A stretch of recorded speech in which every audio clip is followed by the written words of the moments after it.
Hello and high সবাইকে, তোমরা সবাই কেমন আছো? আশা করছি খুব ভালো আছো। তো অনেক দিন পর আবার একটি ভিডিও নিয়ে চলে আসলাম। এটা আমার 2026-এরই ব্রাইড ছিল, কিন্তু আমি একদমই আমার মনে নেই যে ডেটটা কী ছিল। তো যাই হোক, আজকের ভিডিওটা একটু দেখো। তো এটা আমার লোকেশান ছিল আলিপুরদুয়ারেই। তো আজকে আমার দুটো ব্রাইড ছিল, দুটোই রিসেপশন ব্রাইড। তো তারপর তো আমি আলিপুরদুয়ারে পৌঁছে যাই আমার টাইম মতোই, যেই টাইম দেওয়া ছিল। ফার্স্ট ব্রাইড ছিল এটা। তো তারপর গিয়ে দেখি ওর ভাত কাপড়ের কোনো রিচুয়ালস হয়নি, কোনো কিছু হয়নি। তো তারপর কি আমরা ওয়েট করতে থাকি, আর আমার তো ভীষণই টেনশান হচ্ছিল, কারণ আমার আরেকটা ব্রাইড আছে। তো তারপর তাড়াহুড়ো করে আর কোনো ভিডিও ক্লিপ নেওয়া হয়নি সেরকমভাবে। তো এই ব্রাইডটিকে আমি বিয়েতেও সাজিয়েছিলাম, আর রিসেপশনেও আমাকেই বুক করেছিল। তো বিয়ের সবটা ব্লগ তো শেয়ার করা হয়নি, তো আস্তে আস্তে সবটাই তোমাদের সঙ্গে চেষ্টা করব শেয়ার করার। তো আমার ব্রাইডের যেরকম হেয়ারস্টাইল চেয়েছিল, যেরকম মানে মেকআপ চেয়েছিল, সবটাই তার পছন্দ মতোই করা।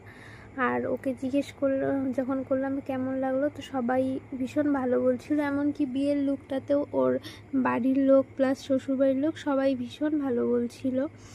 তো তোমরা বলো এখন যে কেমন লাগছে আমার ব্রাইডকে। খুব অল্প সময় তাড়াহুড়ো করেই করা, কারণ আমার নেক্সট ব্রাইড ছিল, আর যেহেতু ও লেট করেছিল অনেকটা, আমি টাইমলি পৌঁছে গেছিলাম, বাট ওর ভাত কাপড়ের রিচুয়ালস বাকি ছিল, তো সেই জন্য একটু লেট হয়ে গেছিলো। তার জন্য একটু তাড়াহুড়ো করে কাজটা করা।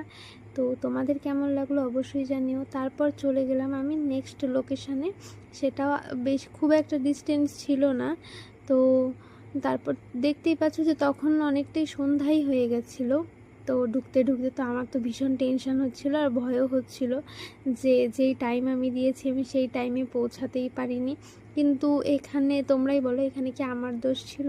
কারণ ফার্স্ট ব্রাইড যদি একটু লেট করে, তখন সেকেন্ড ব্রাইড, আমি কি বলবো, মানে সেখানে সেকেন্ড ব্রাইডেরও কোনো দোষ ছিল না। কিন্তু এখানে যাওয়ার পরে দেখি না, আমার এই ব্রাইডও খাচ্ছিল, তখন সবে ভাত কাপড়ের অনুষ্ঠান শেষ হয়েছে। তো যেহেতু অনেকটা লেট হয়ে গেছে, তো আমি সেরকমভাবে কোনো ভিডিও ক্লিপ নেইনি, মানে আজকে আমি একটা ব্রাইডেরও ঠিকঠাকভাবে ভিডিও ক্লিপ নিতে পারিনি। তো তারপর এখানে আমার অনেকগুলো পার্টি মেকআপও ছিল, তো সেই ভিডিওগুলোও আমি নিতে পারিনি।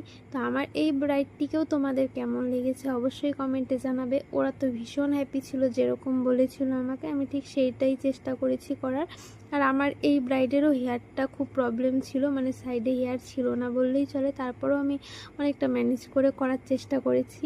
তো তোমরা অবশ্যই জানাবে যে আমার এই দুটো ব্রাইডকে তোমাদের কেমন লাগলো, আর তোমাদের